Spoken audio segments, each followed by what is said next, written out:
Assalamualaikum warahmatullahi wabarakatuh. Bismillahirrahmanirrahim. Alhamdulillah rabbil alamin wassalatu wassalamu ala sayyidina Muhammad wa ala alihi washabihi ajmain amma ba'du.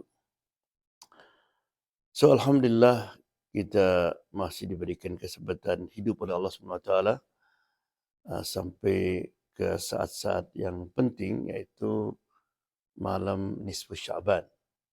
Ya, memang banyak praktek-praktek yang dilakukan oleh umat Islam pada malam ini yang kebanyakan tidak berdasarkan kepada hadis yang sahih.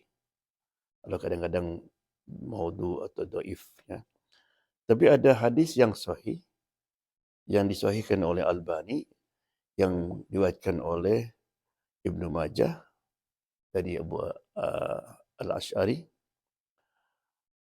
di mana Nabi bersabda yanzilu rabbuna fi lailati nisfi min Sya'ban fayaghfiru kulla man fil ardi illa musyrikin aw musyahin. Allah Subhanahu wa taala di malam nisfu Syaban itu turun ke bumi.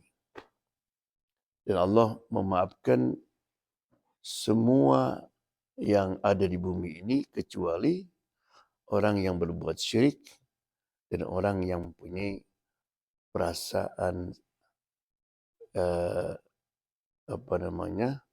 sakit atau ingin balas dendam, iri dan sebagainya. Artinya orang yang hatinya kotor. Baik. Jadi pertama, malam ini berarti malam spesial. Malam dalam hadis disebutkan juga turfa'u fil amal, di mana amal-amal kita dipersembahkan kepada Allah Subhanahu wa taala, amal yang setahun. Baik. Jadi maka Nabi kan, aku ingin ketika amalku dipersembahkan, aku sedang beribadah.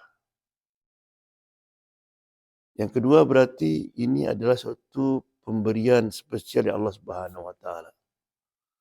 Oleh kerana itu maka mari kita ambil kesempatan pada malam ini paling tidak untuk bangun malam, tahajud, baca Quran, banyakkan istighfar, banyakkan taubat kepada Allah Subhanahu wa taala. Jangan kita lewatkan malam ini. Hanya satu yang ingin saya tegaskan di sini, di antara mereka yang tidak akan diampuni Allah Subhanahu wa taala adalah musyahin. Musyahin artinya orang yang mempunyai perasaan dengki, iri, benci, ingin balas dendam kepada sesama muslim. Itu tidak akan diampuni dosanya. Ini berarti hadis mengatakan Allah itu melihat kepada hatimu, bukan badanmu. Dan kata-kata ini diulangi dalam segala kesempatan. Di antaranya misalnya pada malam Lailatul Qadar, ketika orang berdua sama Allah melihat kepada mereka. Dan Allah akan mengampuni mereka kecuali 4. Di antaranya apa? Orang yang hatinya tidak bersih kepada sesama muslim.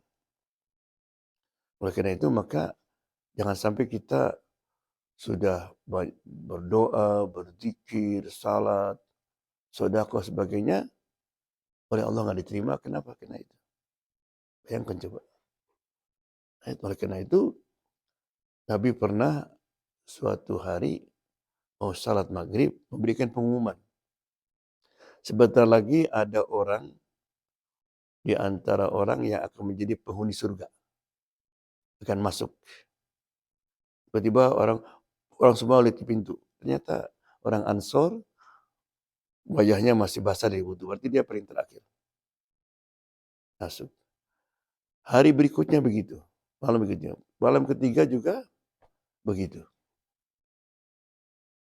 Sehingga salah seorang sahabat namanya Abdullah bin Amr ingin tahu apa kok orang ini punya amal apa sehingga dia dijamin masuk surga.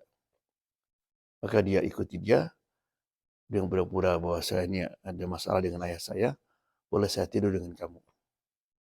ingin tahu amal apa dia. Kemudian dia tidur, malam-malam orang itu nggak bangun. Abdullah salat tahajud, doa, malah dia tidur. Mungkin capek malam itu. Malam kedua sama, malam ketiga dia bangun sebelum subuh. 1 rakaat ke masjid. Kemudian dibilang, "Pak, maaf Pak, saya ini sebetulnya nggak ada masalah dengan ayah saya. Tapi Allah, Rasulullah mengatakan bahwa kamu itu sudah punya boarding pass ke surga. Ya saya ingin tahu amal apa." Saya lihat nggak ada istimewa. Ya nggak tahu dibilang. Waktu Abdullah mau pulang, mungkin ini apa? Apa itu? Saya tidak pernah tidur, ada perasaan iri, dengki, sakit terhadap sama muslim. Dan saya maafkan semua orang yang ngomongin saya dan sebagainya. Ya, oh kata Abdullah, mungkin itu betul. Ya, jadi orang ini dijamin masuk surga bukan karena salat malam, salat tahajud, bukan karena dia banyak sedekah, tapi karena hatinya bersih. Jadi mari kita bersihkan hati kita, terutama pada malam ini. Kita gunakan malam ini dengan sebaik-baiknya. Ya, mudah-mudahan kita termasuk yang dimaafkan semua dosa kita. Mari kita berdoa. Allahumma barik lana fi Sya'ban wa balighna Ramadan salimin. Amin wa ghanimin bi rahmatika ya arhamar rahimin. Wassalamualaikum warahmatullahi wabarakatuh.